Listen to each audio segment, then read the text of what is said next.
ಮಾನವ ನಾಗರಿಕತೆಯ ಮೂಲವೇ ನದಿಗಳು. ಇವತ್ತು ನಾವು ಕರ್ನಾಟಕದಲ್ಲಿನ ಹರಿಯುವ ಪ್ರಮುಖ ನದಿಗಳ ಬಗ್ಗೆ ತಿಳಿಯೋಣ. ನಂಬರ್ 1, ಕೃಷ್ಣಾ ನದಿ. ಇದು ಮಹಾಬಲೇಶ್ವರದ ಮಹಾರಾಷ್ಟ್ರದಲ್ಲಿ ಹುಟ್ಟಿ ಬಂಗಾಳಕೊಲ್ಲಿಯಲ್ಲಿ ಸಂಗಮಗೊಳ್ಳುತ್ತದೆ. ಇದು ಕರ್ನಾಟಕ ರಾಜ್ಯದಲ್ಲಿ ಒಟ್ಟು 483 ಕಿಲೋಮೀಟರ್ ಉದ್ದ ಹರಿಯುತ್ತದೆ. ನಂಬರ್ 2, ಕಾವೇರಿ ನದಿ. ಇದರ ಉಗಮ ಸ್ಥಾನ ತಲಕಾವೇರಿ, ಕೊಡಗು. ಇದು ಬಂಗಾಳಕೊಲ್ಲಿಯಲ್ಲಿ ಸಂಗಮ ಸೇರುತ್ತದೆ. ಇದು ಕರ್ನಾಟಕ ರಾಜ್ಯದಲ್ಲಿ ಒಟ್ಟು 383 ಕಿಲೋಮೀಟರ್ ಉದ್ದ ಹರಿಯುತ್ತದೆ. ನಂಬರ್ 3, ತುಂಗಭದ್ರಾ ನದಿ. ಇದು ಚಿಕ್ಕಮಗಳೂರಿನ ಗಂಗಾ ಮೂಲದಲ್ಲಿ ಹುಟ್ಟಿ ಕರ್ನೂಲ್ನ ಹತ್ತಿರ ಕೃಷ್ಣಾ ನದಿಗೆ ಸೇರಿಕೊಳ್ಳುತ್ತದೆ. ಇದು ಕರ್ನಾಟಕ ರಾಜ್ಯದಲ್ಲಿ ಒಟ್ಟು 381 ಕಿಲೋಮೀಟರ್ ಉದ್ದ ಹರಿಯುತ್ತದೆ. ನಂಬರ್ 4, ಘಟಪ್ರಭಾ ನದಿ. ಇದು ಮಹಾರಾಷ್ಟ್ರದ ಅಂಬೋಳಿ ಎಂಬಲ್ಲಿ ಹುಟ್ಟಿ ಹೆಡಲೂರು ಬಳಿ ಕೃಷ್ಣಾ ನದಿಗೆ ಸೇರಿಕೊಳ್ಳುತ್ತದೆ.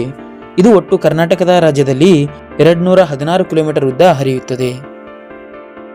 ನಂಬರ್ 5, ಭೀಮಾ ನದಿ. ಇದು ಮಹಾರಾಷ್ಟ್ರದ ಭೀಮಾಶಂಕರದಲ್ಲಿ ಹುಟ್ಟಿ ಮಲಕಾಪುರದ ಬಳಿ ಕೃಷ್ಣಾ ನದಿಗೆ ಸೇರಿಕೊಳ್ಳುತ್ತದೆ. ಇದು ಒಟ್ಟು ಕರ್ನಾಟಕ ರಾಜ್ಯದಲ್ಲಿ 298 ಕಿಲೋಮೀಟರ್ನಷ್ಟು ಉದ್ದ ಹರಿಯುತ್ತದೆ. ನಂಬರ್ 6, ಮಲಪ್ರಭಾ ನದಿ. ಇದು ಬೆಳಗಾವಿಯ ಕಣಕುಂಬಿಯಲ್ಲಿ ಹುಟ್ಟಿ ಕೂಡಲ ಸಂಗಮದ ಬಳಿ ಕೃಷ್ಣಾ ನದಿಗೆ ಸೇರಿಕೊಳ್ಳುತ್ತದೆ. ಇದು ಕರ್ನಾಟಕ ರಾಜ್ಯದಲ್ಲಿ ಒಟ್ಟು 304 ಕಿಲೋಮೀಟರ್ ಉದ್ದ ಹರಿಯುತ್ತದೆ. ನಂಬರ್ 7, ಹೇಮಾವತಿ ನದಿ. ಇದು ಚಿಕ್ಕಮಗಳೂರಿನ ಬಳ್ಳಾಲರಾಯನ ದುರ್ಗದಲ್ಲಿ ಹುಟ್ಟಿ ಮಂಡ್ಯದ ಬಳಿ ಕಾವೇರಿ ನದಿಗೆ ಸೇರುತ್ತದೆ. ಇದು ಕರ್ನಾಟಕ ರಾಜ್ಯದಲ್ಲಿ ಒಟ್ಟು 245 ಕಿಲೋಮೀಟರ್ ಉದ್ದ ಹರಿಯುತ್ತದೆ. ನಂಬರ್ 8, ಕಬಿನಿ ನದಿ. ಇದು ಕೇರಳದ ವೈರಾಡು ಎಂಬಲ್ಲಿ ಹುಟ್ಟಿ ಟಿ ನರಸೀಪುರ ಬಳಿ ಕಾವೇರಿ ನದಿಗೆ ಸೇರುತ್ತದೆ. ಇದು ಕರ್ನಾಟಕ ರಾಜ್ಯದಲ್ಲಿ ಒಟ್ಟು 230 ಕಿಲೋಮೀಟರ್ ಉದ್ದ ಹರಿಯುತ್ತದೆ. ನಂಬರ್ 9, ಅರ್ಕಾವತಿ.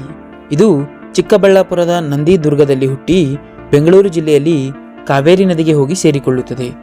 ಇದು ಕರ್ನಾಟಕ ರಾಜ್ಯದಲ್ಲಿ ಒಟ್ಟು 161 ಕಿಲೋಮೀಟರ್ ಉದ್ದ ಹರಿಯುತ್ತದೆ. ನಂಬರ್ 10, ಶಿಂಷಾ ನದಿ. ಇದು ತುಮಕೂರಿನ ತಿಪಟೂರಿನಲ್ಲಿ ಹುಟ್ಟಿ ಮಂಡ್ಯ ಜಿಲ್ಲೆಯಲ್ಲಿ ಕಾವೇರಿ ನದಿಗೆ ಹೋಗಿ ಸೇರಿಕೊಳ್ಳುತ್ತದೆ. ಇದು ಒಟ್ಟು ಕರ್ನಾಟಕ ರಾಜ್ಯದಲ್ಲಿ 215 ಕಿಲೋಮೀಟರ್ನಷ್ಟು ಉದ್ದ ಹರಿಯುತ್ತದೆ. ನಂಬರ್ 11, ವೇದಾವತಿ ನದಿ. ಇದು ಪಶ್ಚಿಮ ಘಟ್ಟದಲ್ಲಿನ ಬಾಬಾ ಬುಡನ್ಗಿರಿಯಲ್ಲಿ ಹುಟ್ಟಿ ಶಿರುಗುಪ್ಪ ಬಳಿ ತುಂಗಭದ್ರಾ ನದಿಗೆ ಹೋಗಿ ಸೇರಿಕೊಳ್ಳುತ್ತದೆ. ಇದು ಒಟ್ಟು ಕರ್ನಾಟಕ ರಾಜ್ಯದಲ್ಲಿ 293 ಕಿಲೋಮೀಟರ್ ಉದ್ದದಷ್ಟು ಹರಿಯುತ್ತದೆ. ನಂಬರ್ 12, ಕಾಳಿ ನದಿ. ಇದು ಪಶ್ಚಿಮ ಘಟ್ಟಗಳಲ್ಲಿ ಹುಟ್ಟಿ ಕಾರವಾರದ ಬಳಿ ಅರಬ್ಬಿ ಸಮುದ್ರಕ್ಕೆ ಹೋಗಿ ಸಂಗಮಗೊಳ್ಳುತ್ತದೆ. ಇದು ಕರ್ನಾಟಕ ರಾಜ್ಯದಲ್ಲಿ ಒಟ್ಟು 184 ಕಿಲೋಮೀಟರ್ ಉದ್ದದಷ್ಟು ಹರಿಯುತ್ತದೆ. ನಂಬರ್ 13, ನೇತ್ರಾವತಿ ನದಿ. ಇದು ಚಿಕ್ಕಮಗಳೂರಿನ ಬಳ್ಳಾಳರಾಯನ ದುರ್ಗದಲ್ಲಿ ಹುಟ್ಟಿ ಕೊಡಿಯಾಬೈಲ್ ಬಳಿ ಅರಬ್ಬಿ ಸಮುದ್ರಕ್ಕೆ ಹೋಗಿ ಸೇರಿಕೊಳ್ಳುತ್ತದೆ. ಇದು ಕರ್ನಾಟಕ ರಾಜ್ಯದಲ್ಲಿ ಒಟ್ಟು 96 ಕಿಲೋಮೀಟರ್ ಉದ್ದ ಹರಿಯುತ್ತದೆ. ಈ ವಿಡಿಯೋಗೆ ಇಷ್ಟೇ ಫ್ರೆಂಡ್ಸ್. ಸಿಗೋಣ ಮುಂದಿನ ವಿಡಿಯೋದಲ್ಲಿ.